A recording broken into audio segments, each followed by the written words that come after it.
জয় হিন্দ বন্ধুরা। Why do we get hiccups? Hiccup মানে হলো হিচকি। বন্ধুরা বলো তো, হিচকি কেন ওঠে? সবাই তো বলে যখন কেউ তোমার কথা মনে করে তখন নাকি হিচকি ওঠে। চলো জেনে নেই আজকের ভিডিওর মাধ্যমে সায়েন্স কি বলছে, এই হিচকি ওঠার পিছনে আসল লজিকটা কি। তার আগে বন্ধুরা নমস্কার, this is Mahua. Welcome to my YouTube channel Allah to know Allah to discuss.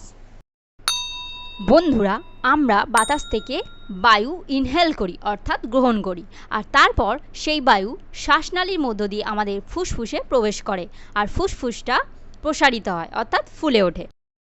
আর এই ফুসফুস অক্সিজেন মলিকিউলগুলোকে অ্যাবজর্ব করে নেয়, আর সেগুলো রক্তের মাধ্যমে প্রথমে হৃৎপিণ্ডে যায়, তারপর হৃৎপিণ্ড থেকে সারা শরীরে পৌঁছে যায়। আর সারা শরীরে উৎপন্ন হওয়া কার্বন ডাইঅক্সাইড এই হৃৎপিণ্ড হয়ে আবার ফুসফুসে এসে জমা হয়।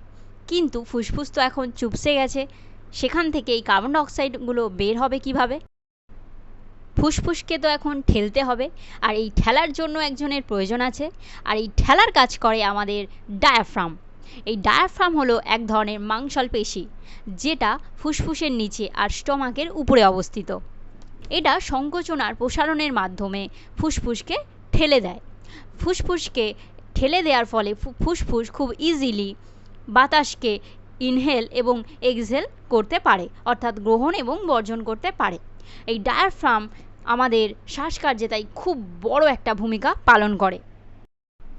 এবার ধরো কেউ যদি খুব বেশি পরিমাণে কার্বোহাইড্রেটযুক্ত খাবার খেয়ে ফেলে, কিংবা কেউ যদি কোল্ড ড্রিঙ্কস জাতীয় কোনো ড্রিঙ্কস পান করে থাকে, কিংবা যদি ধরো কেউ তেল জাতীয় খাবার বেশি খেয়ে ফেলে, কিংবা এমনটাও হতে পারে যে কেউ খুব বেশি খাবার খেয়ে ফেললো, প্রয়োজনের অতিরিক্ত খাবার খেয়ে ফেললো, তখন আমাদের স্টম্যাক ফুলে ওঠে অর্থাৎ পাকস্থলী ফুলে ওঠে। আর এই পাকস্থলী ফুলে ওঠার কারণে এই ডায়াফ্রাম সংকোচন প্রসারণ ঠিকভাবে করতে পারে না। আর এই ডায়াফ্রাম ঠিক করে সংকোচন প্রসারণ না করার ফলে আমাদের ফুসফুস খুব বেশি পরিমাণে বাতাস গ্রহণ করে ফেলে। এর ফলে হিচকি উঠতে থাকে। এছাড়াও আরও একটা কারণে হিচকি ওঠে, সেটা হলো আমাদের গলার ভিতর দিয়ে দুটো নালি গেছে, একটা হলো খাদ্যনালী আর একটা হলো শ্বাসনালী। অনেক সময় আমরা খেতে খেতে খুব বেশি পরিমাণে হাসি ঠাট্টা করতে থাকি, কিংবা কথা বলতে থাকি, অথবা কারোর খেয়ালে ভেসে থাকি। ঠিক সেই সময় খাবার খাদ্যনালীতে না গিয়ে শ্বাসনালীর দিকে ঢুকে পড়ার চেষ্টা করে, আর সেই শ্বাসনালী যখনই ওই খাদ্যগুলোকে ঢুকতে বাধা দেয় তখনই আমাদের হিচকি ওঠে। আর এই হিচকির শব্দটা কোথা থেকে আসে? যখন হিচকি হয় তখন শ্বাসযন্ত্রে খিঁচুনির মতো টান সৃষ্টি হয়, আর তার ফলে বাতাস দ্রুত শ্বাসনালীর মধ্যে প্রবেশ করতে থাকে, যার ফলে আমাদের ভোকাল কর্ড বন্ধ হয়ে গিয়ে হিক শব্দ উৎপন্ন করে। তাই হিচকির সাথে সাথে হিচকির এক ধরনের শব্দ শোনা যায়। আর এই হিচকি হলে বন্ধ করবে কিভাবে?